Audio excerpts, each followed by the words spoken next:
ভক্তমন্ডলী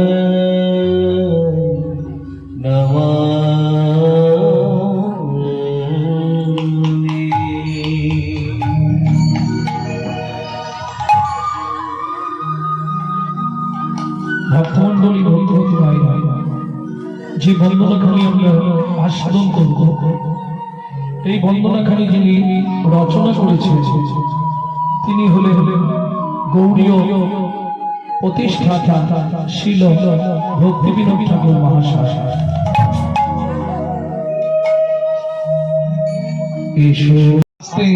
যদি ব্রাহ্মণ না থাকে তাদের তো আনন্দের সীমা নেই, কিন্তু দুর্ভাগ্য কলিতে সেই ব্রাহ্মণ নাই। কোটি গরু ব্রাহ্মণকে দান করলে যে ফল পাওয়া যাবে, গো কাটি দানে গ্রহণে যা কাশি। ও ভাইরা আস্তে, একটু আস্তে মা।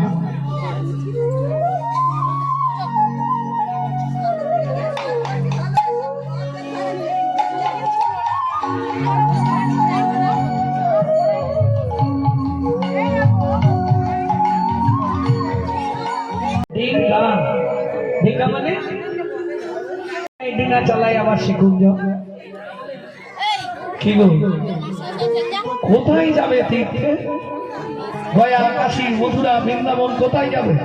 এই ছেলেটা বলে দিচ্ছে এক তীর্থে বসে থাকে। খুঁজ খুঁজ খুঁজ খুঁজলে পাবি হৃদয় মাঝে বৃন্দাবন,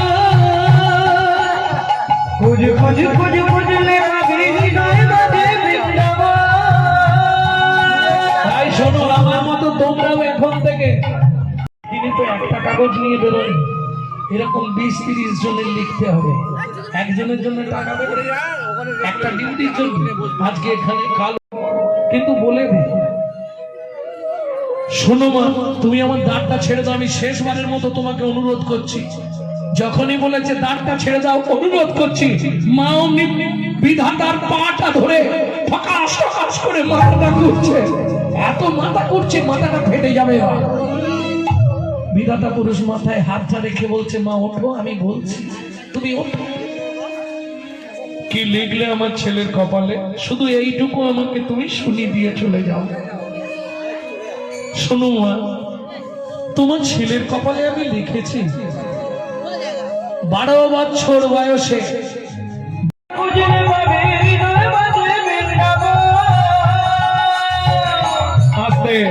এইবার গানটি যিনি লিখেছেন তার কথা বলবো, আপনাদেরই পাড়াচ্ছে। কবির বলে ভজ ভজ ভজ, কবির বলে ভজ ভজ ভজ, কবির বলে ভজ ভজ ভজ, কবির বলে ভজ ভজ ভজ, ভজ যে গুরুর শ্রী চরণ, ডুব ডুব ডুব সাধনে আমার মন ভরা। জায়গায় বসে চা খাচ্ছি এমনি না, 2-5 জনের সঙ্গে একটু কথা বলে মনটা হালকা করবো। কেন? আমার একটা জিনিসের খুব প্রয়োজন। কি চাই বলুন? আমার নাতিকে বাঁচাতে গেলে একটা কিডনি প্রয়োজন পাবো। কেউ যদি একটা কিডনি দেয়, তার যত টাকা লাগবে মনে মনে ভাবছে ছেলের পরীক্ষা, একটা কিডনি যদি বেঁচে দিয়ে তাহলে আমার ছেলের পরীক্ষা দেওয়া হবে। ঠিক আছে, আপনি চিন্তা করবেন না। কাগজপত্র এনেছেন? চলুন আমার সঙ্গে, আমি যাচ্ছি। কোথায় যাবেন? কিডনি আপনি পেয়ে যাবেন, চলুন। ক্লিনিকে গিয়ে পরীক্ষা করা হয়েছে, মিলে গেছে, কোনো চিন্তা নেই।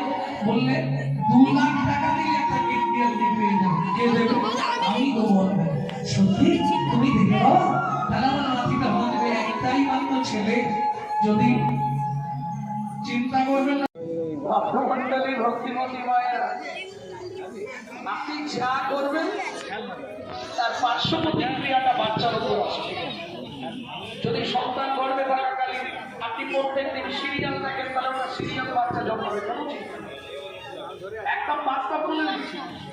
যদি বলেন কি করে প্রমাণ হবে, আসবে শুনে রাখুন, এটা পরে কাজে থাকবে। পরে কি কাজে থাকবে? ধরুন আপনার বাচ্চা যতদিন পেরেছিল আপনি সিরিয়াল দেখেছেন, সিরিয়ালে যা যা দেখেছেন আপনার ছেলেই হোক মেয়েই হোক যৌবনে পাবি, সেইগুলো আপনার ঘরে ঘটবে। আপনি দেখে নেবেন। হ্যাঁ, গ্যারান্টি লিখে রাখুন, লিখে রাখুন। বলেছিল সেইটা হবে।